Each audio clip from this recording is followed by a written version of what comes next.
আজ আমরা দীঘার মোহনায় এসেছি দাদার দোকানে শুটকি মাছ নিতে। দাদা একটু মাছের পরিচয় করাবে, একটু মাছগুলো বলো কোনটা কি কি মাছ আছে। এটা কি মাছ আছে? এটা আছে আমুদি মাছ। এটা লাস্টে হাতে তুলে দেবে, ঠিক আছে? একদম দেখো। এটা কি মাছ আছে?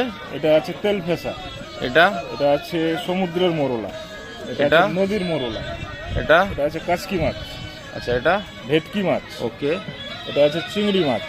এটা চিংড়ি, এটা টলারের চিংড়ি। এ হচ্ছে 1 নম্বর একদম সুপার চিংড়ি। আচ্ছা, এটা হচ্ছে কুচো চিংড়ি। ওকে এটা হচ্ছে ফেসা মাছ।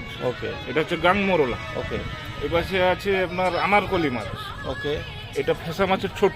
ওকে ইলিশ মাছের কাটা আছে। ওকে। তপসে মাছ আছে, পমপ্লেট মাছ আছে। বাহ।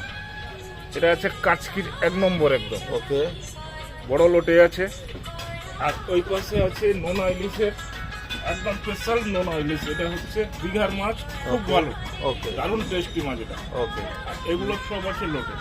আচ্ছা, এটা কি মাছ? এটা আছে ছুরি মাছ। এটা Okay. পিঠে মাছও বলা হয়। ওকে। আপনার ন্যায্য মূল্যে এই দাদা নিয়েছে আজকে শুটকি মাছ আমার দোকান থেকে। আপনারা ন্যায্য মূল্যে শুটকি মাছ নিতে চাইলে এখানে দাদার দোকানে অবশ্যই আসবেন, ভিজিট করুন, ভালো মাছ পাবেন।